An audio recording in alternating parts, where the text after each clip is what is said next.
The Gemara says like this. Amar Rava said the following. Pshitali, it's simple to me, I mean that it's simply understood. Ner Beisei v'ner Chanukah, ner Beisei Odif. If somebody has enough money either for Chanukah candles or for Shabbos candles, what comes first?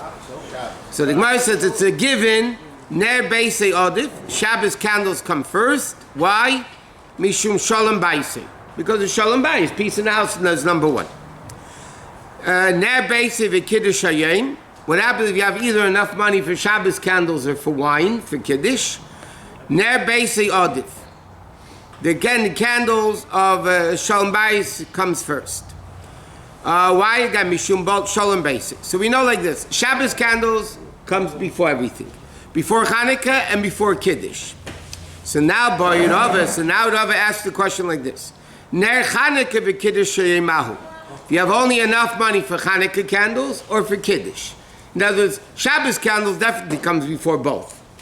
But now the question, I have enough money only for Chanukah candles or for Kiddush, what comes first? And he explains. Do we say Kiddush Hayom Adif to Tadif? Do we say Kiddush is first because it's more common? And there's a rule, it's every Friday night. So there's a din, Tadif V'Sheina Tadif, Tadif Kedem. More common, less common, more common comes first. Or do we say, Dilma Ner Chanukah Adif, maybe Chanukah candles come first, Mishum Parsumi Nisa, because it publicizes the miracle. So there's an aspect of Chanukah candles that Kiddush doesn't have. So, but this is Rava's question. Basid he boy other pashta, after he asked the Shaila, Rava answered it, and he said, Ner Chanukah Adif Mishum Parsumi Nisa. The Ner Chanukah comes first because of Parsumi Nisa. Okay, that's what the Gemara says. Based on this Gemara, Taisa says an interesting halacha that just applied to this past Shabbos.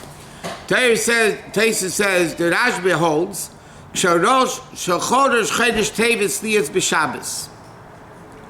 Okay, now yesterday Rosh Chodesh Tevis fell out on Shabbos. So you have Shabbos, you have Rosh Chodesh, you have Chanukah.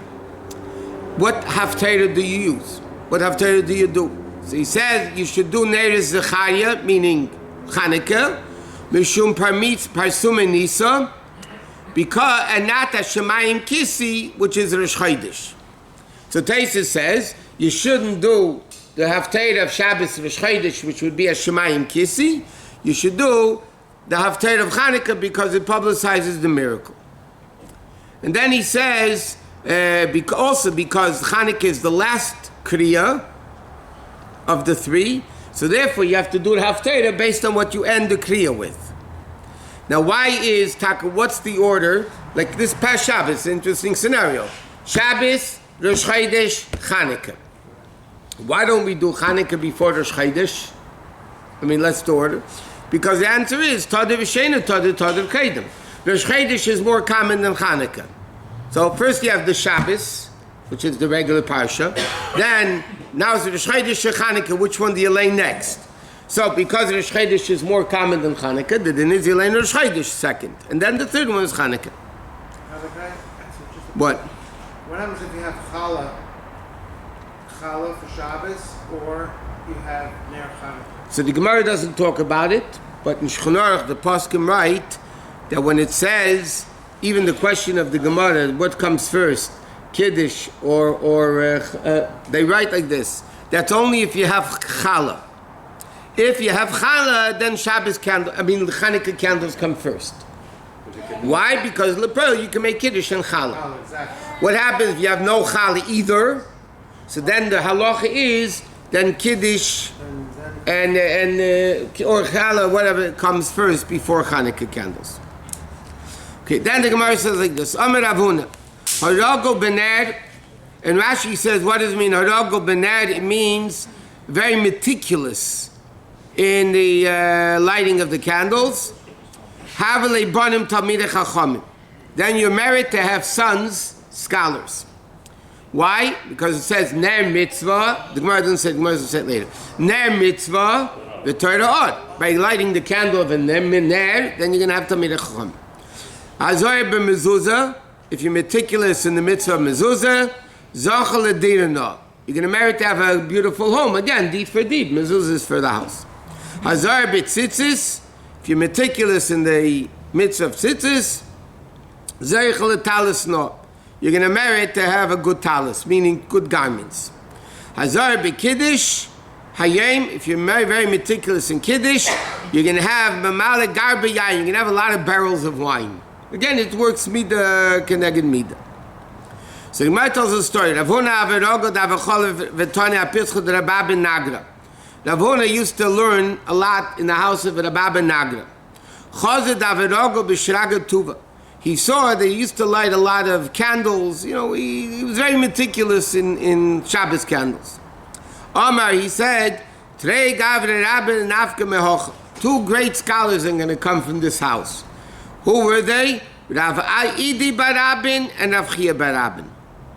And the father Abin was meaning he is a wood chopper. So he simply was seemingly a simple Jew, but because he was very meticulous in candles, he merited to have two kids.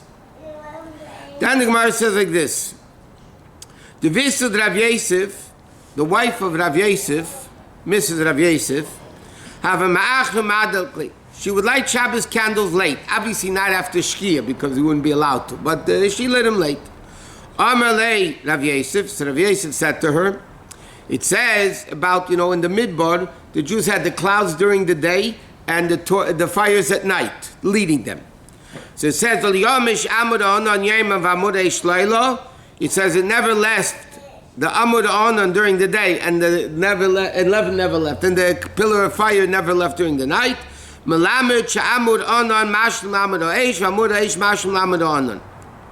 he said, what happened over there? Before the cloud left, the fire came. Before the fire left, the cloud came. So he says, don't wait for the last minute to bring Shabbos in. Do it earlier. So what happened? Savar lagdume. So he said, okay, I'm going to light Shabbos candles very early. Amalehu Savar, this old man told her, Tanino vachul yakim shol ya'achad. You can't do it too early, and you can't do it too late. Who was the Saba? Who was the Ahosava? B'chlal it's brought down that when in Shas it says Ahosava, it doesn't necessarily apply in all cases. Ahosava, it refers to Eliyahu Navi. That's some poskim bring down. Some poskim disagree. And why did the I'm reading Gemara. Gemara Shabbos. Why did Gemara start talking about all these things you get for rewards? Because it's talking about Chanukah, it's talking about Ner. So it says if you care from Ner, Chanukah, Ner Shabbos. Did the Gemara also talk about Chanukah? Was that the first thing? No, we're talking about Chanukah the whole time. No, the lighting, being careful in lighting Chanukah. Yeah, Chanukah and Shabbos. What was the reward for Chanukah? Also, Tamir Chachamim. Ner mitzvah Torah or. Okay, okay, now it's an interesting shayla. Iboriluhu. Ma'ula haskir shel Chanukah b'musafim. When you daven musaf on Chanukah Rosh Chodesh, do you say ala nisim or not? What's the question? Maybe given the last bar musaf b'didei lo matchinin. Maybe, listen, Chanukah doesn't have its own musaf. So therefore, if you're having Musaf and Rosh Chodesh, why should you mention Chanukah? Chanukah doesn't have a Musaf. Or Dilma, Yom Shul Chai Bar B'Tfilas. It's a day of 4 Tfilas, so therefore it's Chanukah, you say Al Nisim. So Mar says, Rav Huna and Rav Yehuda Amit Havai Eino Maskir. So Rav Huna and Rav Yehuda say you do not say Al Nisim in Musaf. Rav Nachman and Rav Yechon Amit Havai Maskir, but they hold we do mention. And then his Taisus says, also there's a question in the Gemara, do you mention, it's later, but do you mention, we'll continue with Shem tomorrow night, do you mention Alanisim in benching? In Halacha, we know we do, but in Alamichya, we don't mention Alanisim.